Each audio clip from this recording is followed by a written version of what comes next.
Welcome to my podcast, Cyberglass Ceiling. I'm going to have a light-hearted fireside chat with some people who are leaders in the industry of cybersecurity.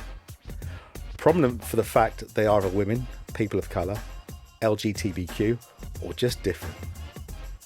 The term glass ceiling refers to sometimes invisible barriers to success that many come up against in their careers. A management consultant called Marilyn Loden coined the phrase almost 40 years ago regarding women rising to senior positions and says it's still as relevant as ever today. So I've taken it a little step further, not just women but people of colour and bias that may exist in the workplace and how they overcame this to become leaders in the industry. I promise not too much swearing, no politics or religion, just a cuppa and whatever takes your fancy. Hello and welcome to my next episode of Cyberglass Ceiling. And today, back in the studios in Soho, I have with me a lady called Elizabeth Huthman. Elizabeth, say hello. Hi everyone. How you doing? And before we start, you're thinking, who's Elizabeth Huthman? I'm going to get her to just give a quick overview of who you are and what you're doing right now, and then we'll get into it. Brilliant. So I'm Liz Huthman. I am a cyber director at KPMG. So essentially client facing, helping clients to solve all of their challenges within the cybersecurity space, largely focused in on kind of cyber risk. So I lead our third party security proposition, but do a lot of work around kind of cyber maturity assessments within the privacy space, all of that kind of good stuff. So I've been with KPMG for about 18 months now. Wow, yeah. Before that, I was at Tesco's for 6 years. You weren't on the tills though, were you? No, not on the tills in the office. You weren't loading the shelves or anything like that. Well, to be fair, you do a bit of that when you're in the office as well, which is nice so that you kind of get to understand the core of the business. But that wasn't my role when I was there, no. So I worked in their cyber team and did a couple of roles. So the first was rolling out their global security training and awareness program. So across the office, the stores and the distribution centres, which means that was about 470,000 people that went out to, which was good fun. Challenge? Yeah, it was. There are different stakeholder groups across the different parts of the business. So there's a lot that you need to kind of get through. But we got there, which is good. And then the second role that I did was overseeing and building out their global third-party security program. So that encompassed the UK business, the UK subsidiaries, the business in Asia before it was sold, and then the countries across Central Europe, which again was a really great role and it kind of feeds into what I do a lot now at KPMG. And then before that, I worked at Deloitte for, 9-10 years. Started there actually. What do you mean 10 years? You're only about 20 now. Come on. Really? Yeah, I think it was because of, nine-ish years. Yeah, I started there as a grad though, so that was my first role. So I've kind of gone full circle back into professional services. And then before that, I studied at Brunel and I did business management and marketing. So nothing really to do with cyber. Yeah, indeed. Now, one of the interesting things we were speaking about before we came to the studio is you're from Hackney, East London. I am indeed. Proud of it. Proud of it. And one of the things you said to me was about your school, that it got shut down. Yeah. So the way I imagine it is that you were just a normal girl, not from the street, but living in Hackney, and everything was going on around you. And yet you've become this success and leader and working for one of the big four in KPMG. You know, that deserves a round of applause and a pat on the back and all that. But, you know, what was your thought process to not get involved in all the nonsense that goes on sometimes, but was it the family? Was it the upbringing? Was it the fact that you were just like, do you know what, I'm not a sheep. I'm going to make my own path in life. I'm not going to follow everybody else. Yeah, it's interesting. It was definitely the family influence. So mum and dad were always kind of drumming it into my ear that, you know, you want to do well. You can see sort of things going on around, like all sorts of things used to go on where we lived. I can imagine. Yeah. It's funny now when I think back, my mum's house on the corner now, there's a yoga studio. And that wasn't what was on the corner back in the day, I'll just say that. But yeah, they just used to kind of always encourage me and instill in me to kind of just do my best. So I was around lots of people that did all sorts of things, hang out with them, but just kept myself out of, you know, crossing that line. And yeah, I really thank my parents for that. And also, I guess my Christian faith as well helped me along the way in kind of just making sure that I stay on the right path and do the right things. Yeah. And so, yeah, worked hard. At the end of the school year, so in year 6, when we got the GCSEs, there was only a handful of us really that did well. So I remember like holding my certificates up, smiling for the Gazette, taking pictures, and everyone else around was just like crying, angry, saying they don't care, all sorts of different emotions. But yeah, that sticks in the mind because I was like, wow, this is quite a pivotal moment in my journey. And I think from there, I just went on to kind of keep going and progressing. So, Well, again, Elizabeth, this is again about celebration, and it's not about against all odds, but my upbringing and my growing up is completely different to most people's upbringing and growing up. I Right. didn't go to university. I was homeless at 16. Wow. And my mum died at 14. Wow. So it was like, heck. And so it's that survival instinct that you kick in. And it sounds like there was a bit of that, but you had that family and that circle Yeah. of trust around you to make sure that you didn't go across the line and go down the road. Whereas let's just say, I had sport to keep me in check. Okay. And I did a lot of that. Anyway, this isn't about me. It's about you.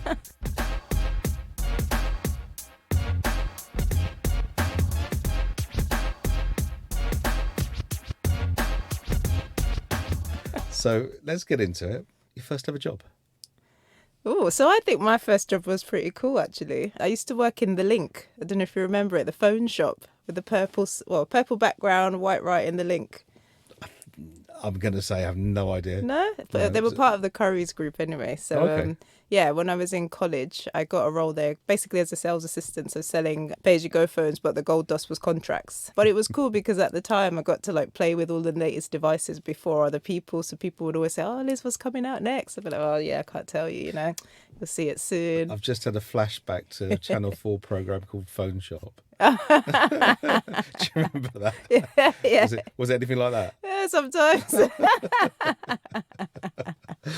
Oh, that was- But interesting now where I think about where I am now in cyber, obviously back then when we were doing contracts, you'd have to get people's ID, proof of address, proof of ID, all that sort of stuff. So I feel like I've had a journey all the way through, Yeah, linking indeed. with the cyber side. So yeah, that was my first job in the Link. And so I guess what attracted you into the world of IT and especially cyber, what you do now, how did that come along? I fell into it, is the honest truth. Didn't we all? Didn't we all? So when I was at uni, I basically did a sandwich course, which meant the third year was a full year of working in industry. So I did that work placement at IBM, where I essentially supported a hardware sales team, kind of doing a security operations role. So I used to follow the sales team out to their different meetings, and one of the meetings they went to was at Deloitte. And literally my thought process was, okay, this place looks nice. The logo looks cool. Let me apply when I finish uni. And that is essentially what I did. When I finished uni, looked on the website at the different roles that they had, saw something that was called information security. Thought, I've done an IT module, got a few things that might match. Let me just go for it. And so I did. So essentially kind of went through the application process, all of the kind of interviews and the group sessions that they make you do. But I got through, which was great. So I joined with 4 other grads at the time, but they were, in cyber or in information security anyway, but there were loads of other graduates joining different parts of the firm. So that's essentially how I got into it and got up And from how there. did you find the interview process in regards to, if we look at Deloitte as a business, of course it's probably changed a little bit now, but as a young girl from Hackney, was there any sort of question marks, or did people give you that side eye, as I call it? So I don't think I did get anything like that. It was actually quite a positive experience for me. I think more because of where I came from and feeling like I was potentially different to other people, I didn't feel comfortable or confident in myself. But I don't think necessarily they did anything to kind of put that perception on me, or indeed the people that I interacted with. There were lots of stages to the process, but yeah, managed to kind of get my way through them. Positivity. Yeah, absolutely, absolutely. And you're there in Deloitte's, and you're doing a job. Can I ask what role that you sort of started off and grew into that? Yeah, so essentially you start off kind of as what was called then a P1, so kind of like an analyst level within the information security team. And I think at that stage, it's just about getting into all sorts of projects, as many as you can, to kind of understand what you like. And so that's what I tried to do, just working across the different domain areas, building relationships where I could, shadowing people as much as I could, just to understand what do I like and where do I think that I fit in. And so that's essentially the journey I took. And that was advice I was given as well, kind of at that stage in your career, you like explore. Learn as much as you can. Learn as get much that as and ask sponge. questions. Absolutely. No question's a silly question. And so, yeah, I just try to do that to the best of my ability. Okay, that's cool. And when it came to moving up the ladder and, you know, going for that next, whether it be a P2 or P3, I'm not even sure what they're called in Deloitte's, and you're thinking, yeah, do you know what, I could do this. And again, this is called glass ceiling for a reason, and it's to understand how, you know, people have broken through that. But, you know, did you ever come across a co-worker that was less qualified that moved up the ladder because of whatever reason instead of yourself? So I personally don't think I have. And I think about that and I wonder, is it that I was oblivious to it or it just didn't happen to me? However, I know a lot of other people who have shared experiences where that definitely has happened to them. And you tend to find that people fall into different buckets. So some, it happens, they're really angry about it, they keep that in, and that starts to portray in the way that they behave going forward. So they're always on the defensive, versus others that it happens to, and they find a way to challenge it, but in the right way to then impact change. And so when people do come to me, because even now, obviously in my role, people come to me and talk about different challenges that they feel that they're having. My guidance and advice to them is to challenge it in the right way and don't let it change who you are as a person, because when you start to be on the defensive all the time, it just makes things worse for you. And then it gives that perception to people that this is what people like you are like, and it then just spirals from there. Oh, there's the old adage, angry black woman. Yeah, essentially, you know, yeah. I get that. And so when we look at diversity in the workplace, and whether it be, you know, colour, neurodiversity, you know, people that are different, have you seen, because I mean, you've not worked for these little companies, you know, as two of the big four, and so have you seen a change in culture within the business that you're in, within the office that you're in?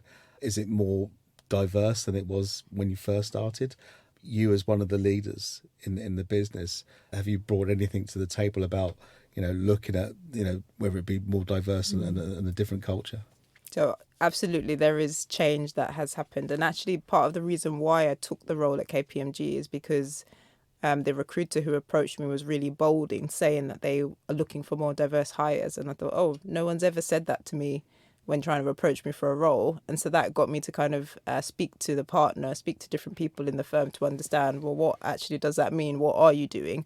And I got to understand about the different initiatives that are going on within the firm, and thought, actually, wouldn't it be nice for me to come in as a black leader and help those in the junior position to see themselves in leadership? So that was a massive reason as to why I took the role. And I think back a couple of months ago, we had this kind of dinner for partners and directors of Black Heritage. I saw that. And it was, oh, you saw it, yeah? Yeah, I saw that. Brilliant. And there was just a table full of us, just all black people. We went around, everybody kind of said their position, and everyone was director, partner, director. It was just amazing to see.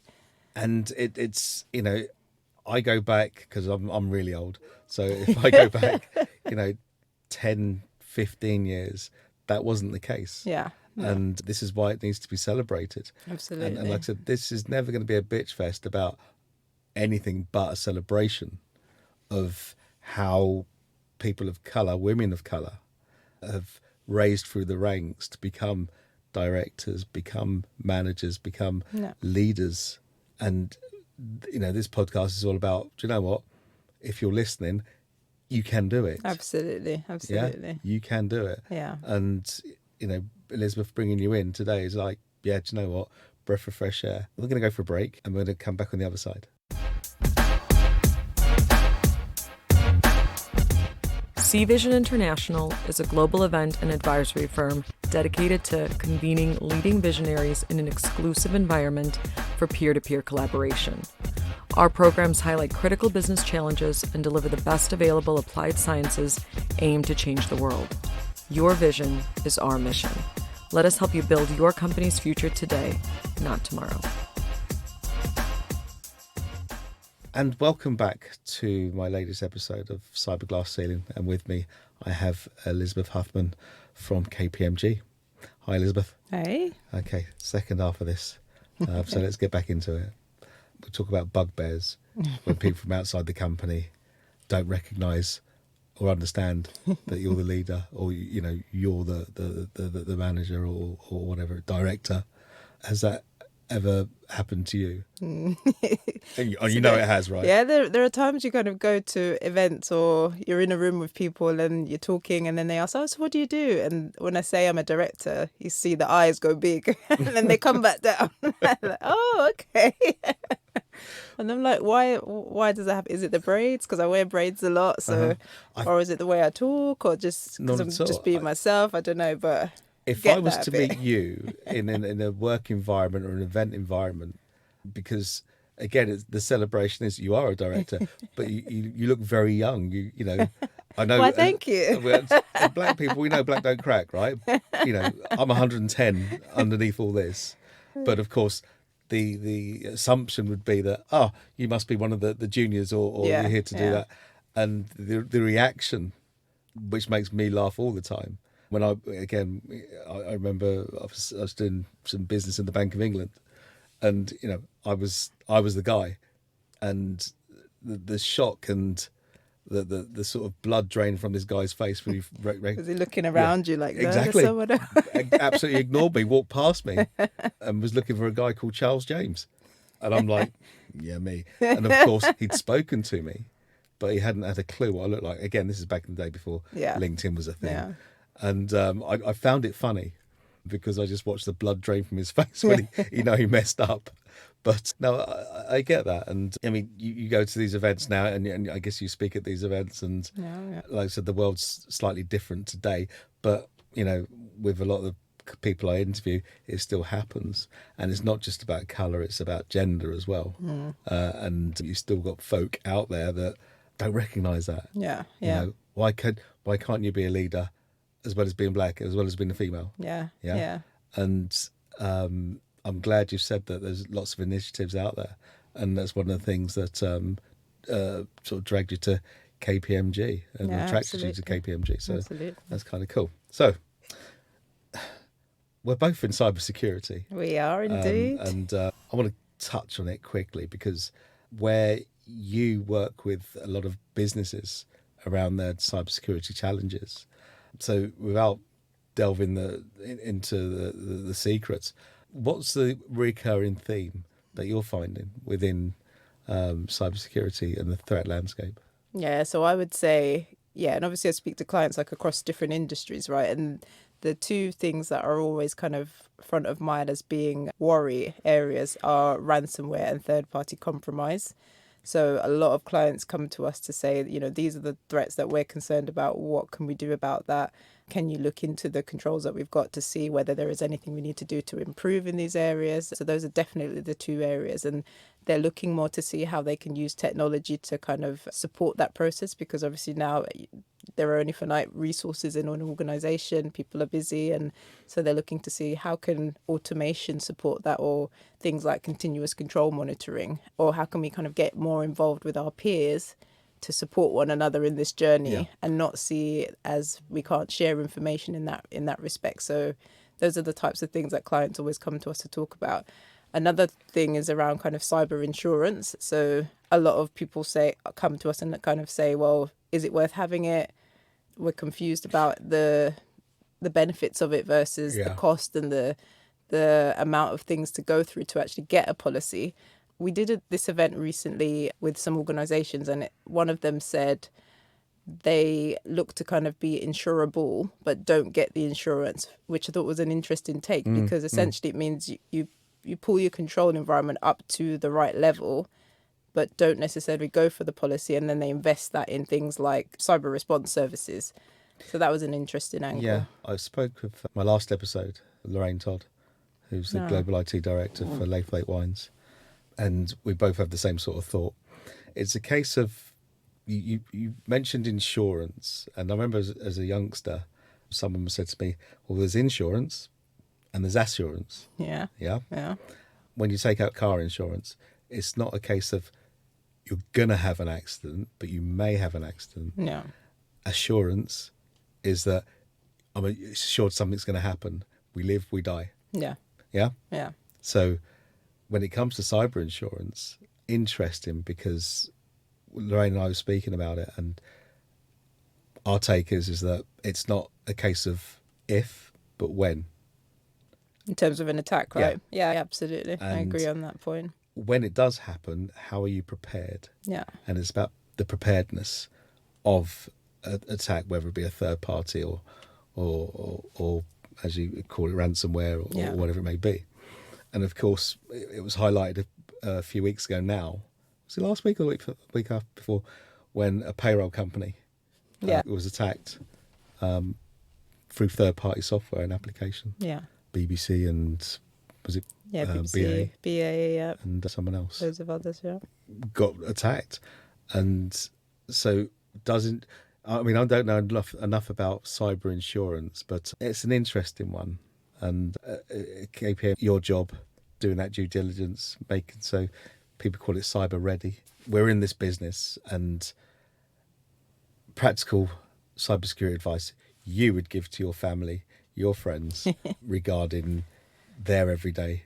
Yeah, stay off the internet. Just don't use it.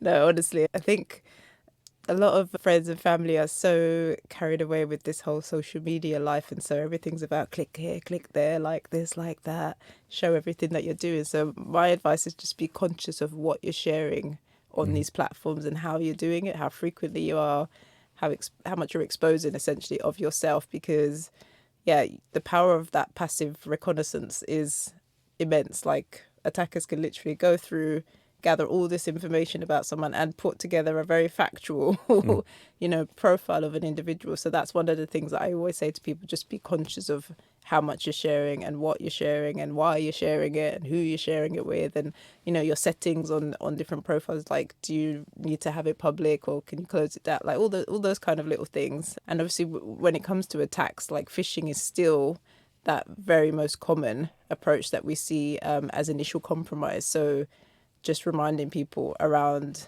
their just kind of approach and the things that they're doing. So when they're looking at emails or when they're on phones or on social media, just be careful, because not everybody's out there just to kind of entertain you, sadly. Yes. No, I absolutely there are get some that. who are there to cause harm. Mm-hmm, indeed. So, a couple of questions left. Go for it. What advice would you give anyone looking to get to cybersecurity? So, Elizabeth's 20-year-old self, she's in Hackney. There's all the nonsense going around, but you're driven, you're ambitious. Now that you've done it, and you're now a director at KPMG, what would you tell your 20-year-old self? So I would tell her to show her interest in the area. So kind of making sure that she's looking at things that are happening. So like the attacks that are happening, are you keeping up with the news articles, or are you trying to get some training that will support you to get into the industry? And then also look at the skills that you've got that can transfer into roles within cyber, because actually cyber needs so many different types of people. So if you're somebody that likes to be technical, there are tons of roles for you. But if you're not like that and prefer to kind of speak to people, so you like stakeholder management a bit more, there are loads of roles in kind of security risk, security governance, compliance, that will be a good fit for you. So, and interesting, there are lots of people that come to me for advice that are trying to get into the industry. Some that have actually had really established careers and just want to break in, and others that are like starting out. And I think that advice goes for both ways. And also, if you see a job ad, because for women, a lot of the time we see a job ad and we want to tick every box. I know that I can fall into that myself. Whereas men, I think, sometimes, certainly from what I see from my husband anyway, he can see, 30, 40, 50% and be like, yeah, that's fine, I'll go for it. And I think as women, we need to do that a bit more as well. You don't have to tick every box to go for a job. And there are other things that you can bring to the table. So be confident to apply for things, even when you don't feel like you meet all the criteria they're asking for. Absolutely. And, I always speak about diversity in the workplace, and different people bring different things. Yeah. So as you said, if you like talking, do that bit. If you're more techie, do that bit. And, whether you're, again, female, male, different cultures, religious, whatever it may be. Yeah. Because I grew up in the world of Microsoft, and I did that for a long time, made my brain bleed. And then I did the switch over to cybersecurity Yeah. back in sort of 2012 with mobile MDM back in the day. And it worked when you have a diverse bunch of people Yeah. all aiming for the same goal. Yeah. And it's interesting because even today, in some instances, you see, and I keep saying it, I don't mind saying it, and I don't mean to offend anybody, but middle-aged white men, grey hair, bad T-shirts. And there's so many examples of the same around the same. And so as a business, how do you grow when you've got the same? Yeah. You need that difference. You need people that bring different ideas, have different backgrounds. And again, it's just to highlight that. No, absolutely.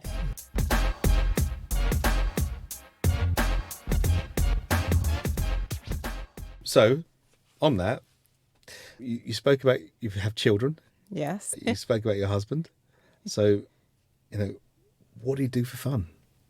So I actually love weight training. Oh, boy. Like love it. So, and I go gym at 6 a.m, Monday to Friday to do my training. That's the only time I can fit it in around the kids. Oh my God. Yeah, because that's the best time for me to get it in and know that it's done. Because end of the day, I'm like physically, mentally tired. I can't even think about going to the gym. So yeah, that's when I go in. But yeah, I just love it. The thought or the feeling you get from being able to lift more, just love it. I'm done. The endorphins. No, I do get it. And like I said, I used to play sport, but sheesh. No, great, fantastic. Yeah. So weightlifting. And a bit of boxing as well. Do a bit of boxing. So. Now I'm scared.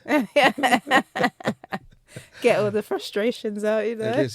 So on that, I think this weekend there's a lot of women's boxing on Sky Sports, I think it is. Yeah. Any thoughts on that? So I'm not much of a watcher, I'm more of a doer. Yeah. Okay. And do you box other women or do you spar or? No, just like with my PT. I do the bag. Yeah. Well, not just the bag. Like he has the gloves and does all different tricks. So I feel like I know a lot of the moves. But I don't know if I'm ready to get in the ring. Next step, get your head guard on, right? Put your mouth guard in and start it. You have to cut down the ring and start. It's. Can I say this? Yeah, I used to box, but train. Oh right, okay. I've got a good friend of mine called Billy Schwer, who was the IBO lightweight champion way back when. I think in the late '90s, mid to late '90s, I think it is. Hi Billy, how you doing? And we used to train together. And we used to spar, but I don't have the mentality to hurt somebody, as in, I'm going to knock you out type thing. But I could throw a punch and I could take a punch. Yeah. Apart from when I saw stars one time, I went, you know what, I'm done. Gloves off. But no, that's really cool. That's really interesting. So apart from your weightlifting and being strong, and doing that, the endorphins, kicking in, do stuff with the family, do that whole, going out, food, entertainment stuff. Oh, I love good food. Always had a big appetite. So when I was small, I was a lot bigger. So yeah, been on a journey of that, losing that weight. But the appetite is always there. So yeah, I love a good night out to eat. Thai food is good. That I enjoy. So yeah, good. Yeah, always makes me happy. Where do you see yourself 5 years from now? So when you're about 30, I'd guess. A bit more than that. So yeah, 5 years from now. Oh, so this is an interesting question. So I get asked a lot, like, do you want to be partner or are you going to go for it? And my honest answer right now is I don't know. What I do know is, though, in 5 years I want to be in a position of leadership still, or even progress that further. And still make sure that I am supporting junior people of Black heritage, but of different ethnic minorities, to just support them, build their confidence, help them to grow in the cybersecurity industry. So wherever I am, that has to be a part of what I'm doing, because that's where I find fulfillment. Okay, and leading more events like the one I saw you at there. Well, I saw on LinkedIn. Yeah, no, I love attending events and speaking at them and networking. So I absolutely want to do more. Was that led by KPMG? Yeah, Fantastic. It was. Yeah. and you're all over that. I'm really pleased. I'm really happy about invite that. you to the next one. Yes, there you go. Why not? Now, final question. We got to the end already. Wow, that was quick. Yeah, well, do not worry about that. Time flies when you're having fun. Time and all. flies indeed. So, you should have had this question about you and your USP, your unique selling point. So I think it's just my personality. I just get on well with whoever I'm around or in the room with, even when they're quite different to me. I find some way to connect with them. So that's it for me. So, you're a people person. Yeah, absolutely. Able to build rapport. Smiley. And you come across amazing, if I say so myself. Well, thank you. And you can communicate in a great way. Very kind. Elizabeth Huthman from KPMG, Director in Cybersecurity. Thank you. Oh, it was great to be on. Thank you for having me. No worries.